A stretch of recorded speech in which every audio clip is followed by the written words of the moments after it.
Sahabat, orang yang paling terkenal dalam menulis serta menjelaskan macam-macam sihir adalah Ibnu Khaldun dalam kitab Muqaddimahnya. Begitu pula Fakhrur Razi dalam kitab tafsirnya. Dalam kitabnya pada bab Ulumus Sihri wa Talsomat, Ibnu Khaldun mengatakan jiwa para dukun memiliki kekhususan untuk mengetahui perkara-perkara gaib dengan kekuatan setan, yakni sihir yang bersandar kepada makhluk-makhluk yang tidak terlihat. Para penyihir ada 3 macam. Yang pertama, sihir yang berpengaruh dengan alhamah atau dengungan saja tanpa menggunakan sarana atau pertolongan, yakni sihir yang hanya mengandalkan kekuatan diri atau mental. Jenis ini dinamakan oleh kalangan filsuf dengan sihir.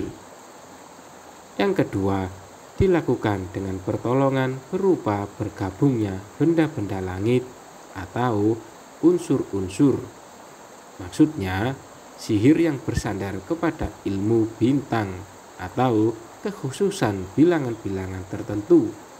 Hal ini mereka namakan tolmasat atau rajah, lebih ringan dibandingkan dari jenis yang pertama. Yang ketiga, mempengaruhi orang lain dengan kemampuan ilusi.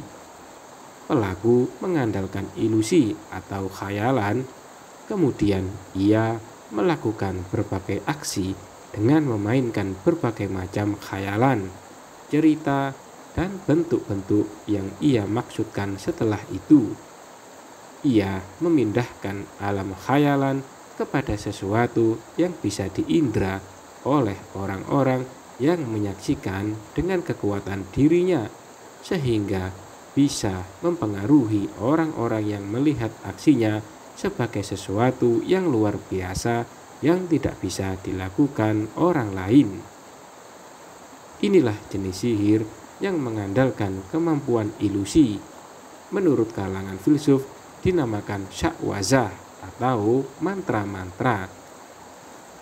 Sedangkan Fakhrur Razi dalam hal pembagian sihir, ia mengatakan, ketahuilah bahwa sihir itu bermacam-macam. Yang pertama, sihir kaum Kaldania dan Babilonia yang ada sejak dahulu kala. Mereka adalah bangsa yang menyembah bintang-bintang.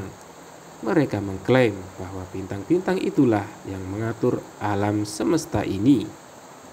Berdasarkan hal tersebut, muncul kebaikan dan keburukan, kebahagiaan dan kesengsaraan. Sihir dua bangsa ini bersandar kepada ilmu perbintangan. Yang kedua, sihir orang-orang yang memiliki kemampuan menghipnotis, yaitu sihir yang bertumpu pada sugesti atau kekuatan mental.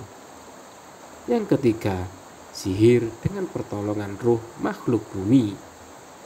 Mereka, para filsuf, menamakannya dengan roh makhluk bumi dengan berbagai bentuknya.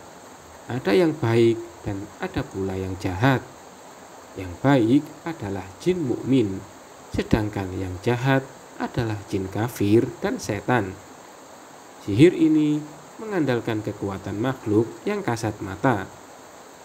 Yang keempat, halusinasi dan menyulap mata. Aksi ini dibangun atas berbagai pendahuluan. Salah satunya adalah kesalahan pandangan yang terjadi pada mata sangat banyak.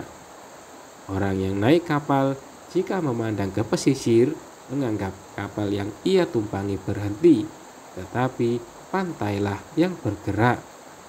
Hal itu menunjukkan bahwa orang yang diam melihat sesuatu itu bergerak, begitu pula orang yang bergerak melihat sesuatu itu diam.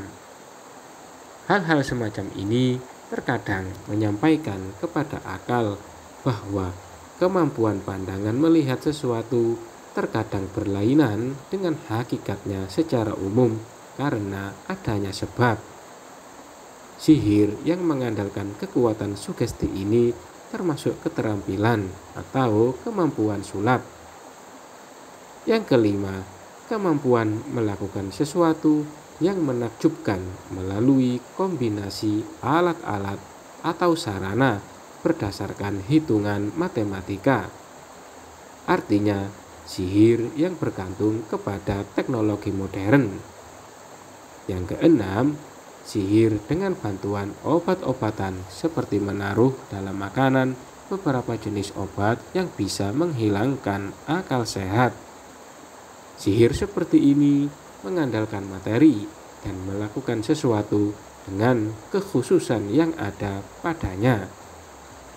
Yang ketujuh, ketergantungan hati, yaitu seorang penyihir mengaku bahwa ia telah mengetahui nama Allah yang agung atau Al-Asma Al-A'zam dan bahwasanya bangsa jin tunduk kepada perintahnya pada banyak hal. Jika pengakuan ini ditujukan kepada orang yang lemah akalnya dan tidak bisa membedakan, maka ia akan meyakini bahwa apa yang dikatakannya benar dan hatinya bergantung kepadanya, sehingga muncul dalam dirinya perasaan takut kepadanya. Jika perasaan takut ini telah muncul, maka fungsi indera akan melemah. Pada saat itulah penyihir akan melakukan apa yang ia mau. Jenis sihir ini juga mengandalkan kemampuan mempengaruhi. Yang kedelapan, sihir dengan namimah atau adu domba, serta tadrib atau penghasutan dari berbagai sisi secara tersembunyi dan sangat halus. Dan ini sudah menjamur di masyarakat luas, termasuk sihir yang mengandalkan kemampuan mempengaruhi orang lain.